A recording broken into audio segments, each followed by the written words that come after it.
श्रीगणेशाय नमः। श्रीगोपीजनवल्लभाय नमः। श्रीमद्भागवत महापुराण तृतीय स्कंध अथैकाविंशोऽध्यायः। करदम जी की तपस्या और भगवान का वरदान। विदुर जी ने पूछा, भगवान, स्वयंभू मनु का वंश बड़ा आदरणीय माना गया है। उसमें मैथुन धर्म के द्वारा प्रजा की वृद्धि हुई थी। अब आप मुझे उसी की कथा सुनाइए।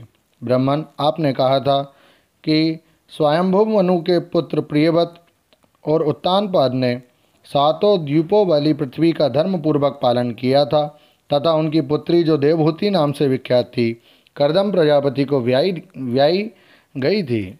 देवहूति योग के लक्षण यमादि से संपन्न थी।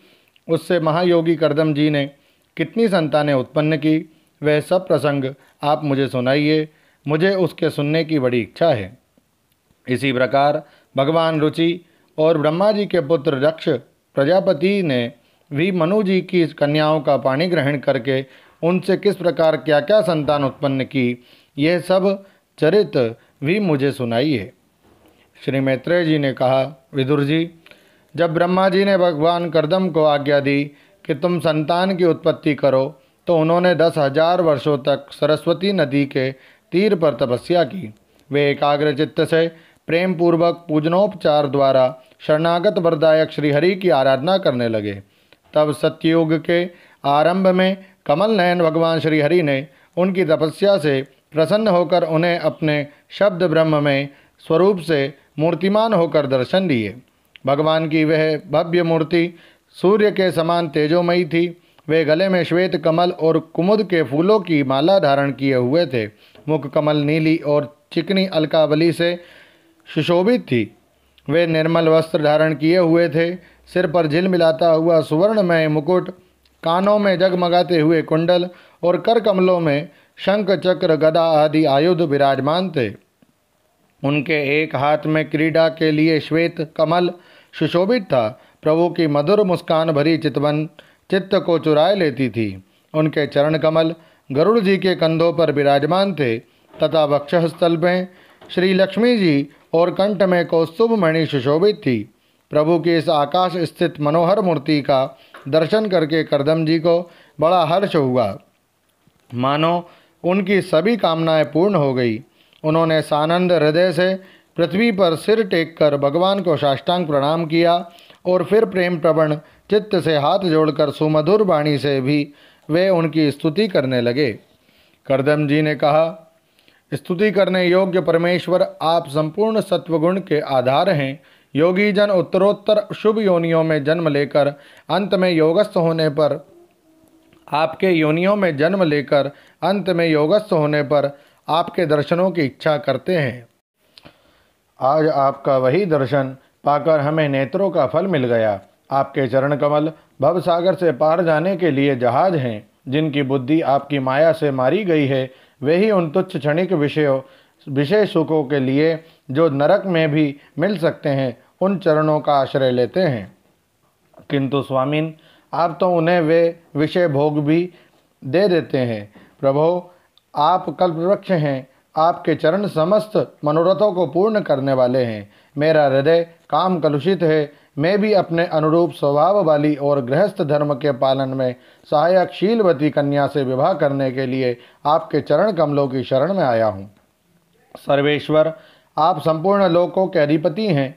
नाना प्रकार की कामनाओं में फंसा हुआ ये लोक आपकी वेदवाणी रूप डोरी में बंधा है। धर्म मूर्ते, उसी का अनुगमन करता हुआ मैं भी काल रूप आपको आज्ञा पालन रूप पूजोपहार आदि समर्पित करता हूँ। प्रभो, आपके भक्त विषयासक्त लोगों और उन्हीं के मार्ग का अनुसरण करने वाले मुझ जैसे कर्मजड़ पशुओं को कुछ भी ना गिनकर आपके चरणों की छत्र छाया ही आश्रय लेते हैं तथा परस्पर आपके गुणगान रूप मादक सुधा का ही पान करके अपने क्षुधा पिपासादि देह धर्मों को शांत करते हैं। प्रभो, यह काल चक्र बड़ा प्रबल है। साक्षात ब्रह्म ही इसके घूमने की धुरी है।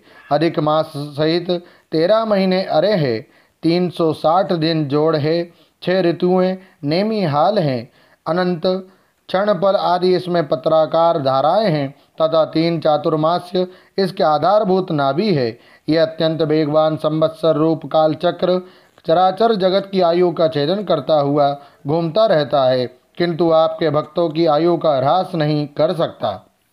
भगवान, जिस प्रकार मकड़ी स्वयं ही जाले को फैलाती है, उसकी रक्षा करती है और अंत में उसे निगल जाती है, उसी प्रकार आप अकेले ही जगत की रचना करने के लिए अपने से अभिन्न अपनी योगमाया को स्वीकार कर उससे अभिव्यक्त हुई अपनी सत्वादि शक्तियों द्वारा स्वयं ही इस जगत की रचना, पालन और संहार करते हैं।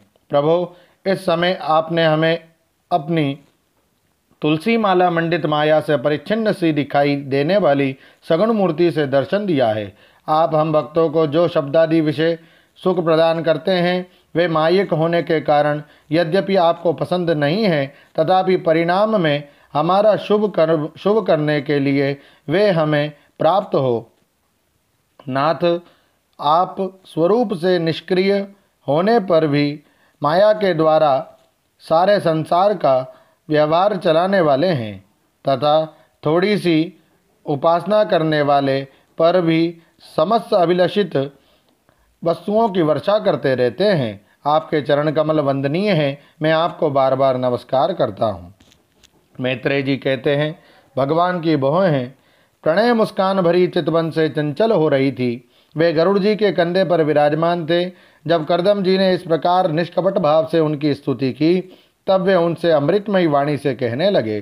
श्री भगवान ने कहा, जिसके लिए तुमने आत्मसंयमादि के द्वारा मेरी आराधना की है, तुम्हारे हृदय के उस भाव को जानकर मैंने पहले से ही उसकी व्यवस्था कर दी है। प्रजापते, मेरी आराधना तो कभी भी निष्फल नहीं होती। फिर जिनका चित्त निरंतर एकांत रूप से मुझ में ही लगा रहता है, उन तुम जैसे महात्माओं के द्वारा की हुई उपासना का तो और भी अधिक फल होता है। प्रसिद्ध यशस्वी सम्राट स्वयंभुव मनु ब्रह्मावर्त में रहकर 7 समुद्र वाली सारी पृथ्वी का शासन करते हैं। वे प्रवर, वे परम धर्मज्ञ महाराज महारानी शत्रुपा के साथ तुमसे मिलने के लिए परसों यहाँ आएंगे। उनकी एक रूप यौवन शील और गुणों से संपन्न श्यामलोचना कन्या इस समय विवाह के योग्य है। प्रजापते, तुम सर्वथा उसके योग्य हो, इसलिए वे तुम्ही को वह कन्या अर्पण करेंगे। ब्रह्मन, गत अनेकों वर्षों से तुम्हारा चित्त जैसी भार्या के लिए समाहित रहा है, अब शीघ्र ही वे राजकन्या तुम्हारी वैसी ही पत्नी होकर यथेष्ट सेवा करेगी। वे तुम्हारा वीर्य अपने गर्भ में धारण कर उससे 9 कन्याएं उत्पन्न करेगी और फिर तुम्हारी उन कन्याओं से लोक रीति के अनुसार मरीचि आदि ऋषिगण पुत्र उत्पन्न करेंगे। तुम भी मेरी आज्ञा का अच्छी तरह पालन करने से शुद्ध चित्त हो, फिर अपने सब कर्मों का फल मुझे अर्पण कर मुझको ही प्राप्त होगे। जीवों पर दया रखते हुए तुम आत्मज्ञान प्राप्त करोगे और फिर सबको अभय दान दे अपने सहित संपूर्ण जगत को मुझ में और मुझको अपने में स्थित देखोगे। महामुने, मैं भी अपने अंश कला रूप से तुम्हारे वीर्य द्वारा तुम्हारी पत्नी देवहूति के गर्भ में अवतीर्ण होकर सांख्य शास्त्र की रचना करूँगा। मैत्रेय जी कहते हैं, विदुर जी, कर्दम ऋषि के इस प्रकार संभाषण करके इंद्रियों के अंतर्मुख होने पर प्रकट होने वाले श्रीहरि सरस्वती नदी से घिरे हुए बिंदुसर तीर्थ से, जहाँ कर्दम ऋषि तप कर रहे थे, अपने लोक को चले गए। भगवान के सिद्ध मार्ग वैकुंठ मार्ग की सभी सिद्धेश्वर प्रशंसा करते हैं। वे कर्दम जी के देखते देखते अपने लोक को सिधार गए। उस समय करुण जी के पक्षों से जो शाम की आधारभूता ऋचाएँ निकल रही थी, उन्हें वे सुनते जाते थे। विदुर जी, श्रीहरि के चले जाने पर भगवान कर्दम उनके बताए हुए समय की प्रतीक्षा करते हुए बिंदु सरोवर पर ही ठहरे रहे। वीरवर, इधर मनोजी भी महारानी शत्रुपा के साथ सुवर्ण जटित रथ पर सवार होकर तथा उस पर अपनी कन्या को भी बिठाकर पृथ्वी पर विचरते हुए जो दिन भगवान ने बताया था, उसी दिन शांति परायण महर्षि कर्दम जी के उस आश्रम पर पहुँचे। सरस्वती के जल से भरा हुआ वे बिंदु सरोवर वह स्थान है जहाँ अपने शरणागत भक्त कर्दम के प्रति उत्पन्न हुई अत्यंत करुणा के वशीभूत हुए भगवान के नेत्रों से आंसुओं की बूंदें गिरी थी। यह तीर्थ बड़ा पवित्र है, इसका जल कल्याणमय और अमृत के समान मधुर है तथा महर्षिगण सदा इसका सेवन करते हैं। उस समय बिंदु सरोवर पवित्र वृक्ष लताओं से घिरा हुआ था, जिनमें तरह तरह की बोली बोलने वाले पवित्र मृग और पक्षी रहते थे। वह स्थान सभी ऋतुओं के फल और फूलों से संपन्न था और सुंदर वन श्रेणी भी उसकी शोभा बढ़ाती थी। वहाँ झुंड के झुंड मतवाले पक्षी चहक रहे थे, मतवाले भौरे मंडरा रहे थे।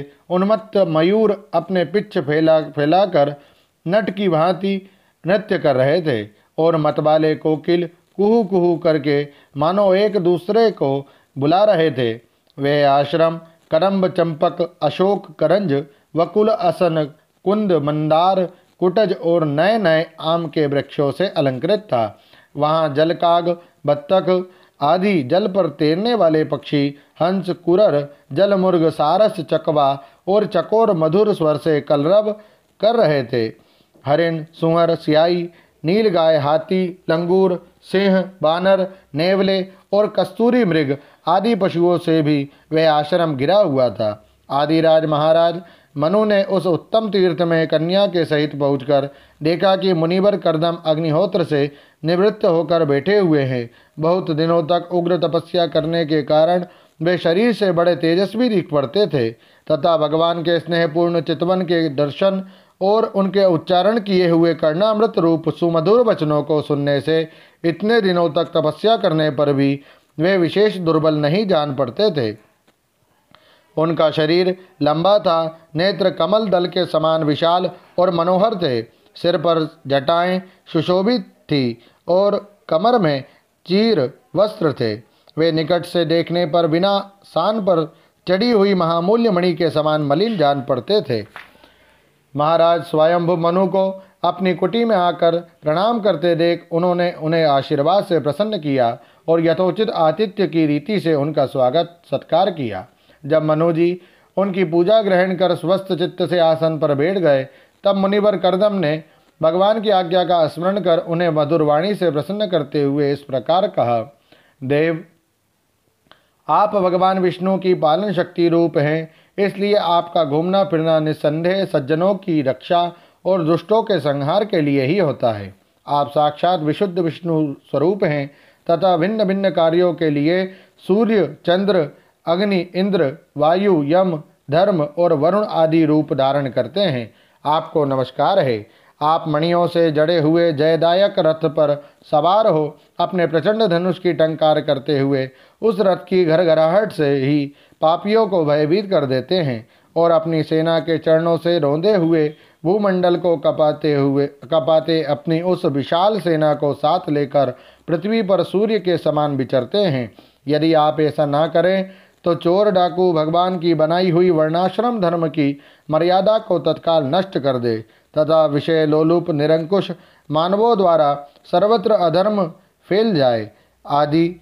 यदि आप संसार की ओर से निश्चिंत हो जाए तो यह लोक दुराचारियों के पंजे में पड़कर नष्ट हो जाए। तो भी वीरवर, मैं आपसे पूछता हूँ कि इस समय यहाँ आपका आगमन किस प्रयोजन से हुआ है। मेरे लिए जो आज्ञा होगी उसे मैं निष्कपट भाव से सहर्ष स्वीकार करूँगा। ओम नमो भगवते वासुदेवाय। श्रीमद्भागवते महापुराणे पारमहंस्यां संहितायां तृतीय स्कंधे एकविंशोऽध्यायः। श्री राधा कृष्णार्पणमस्तु। हरे नमः, हरे नमः, हरे नमः। जय श्री कृष्ण।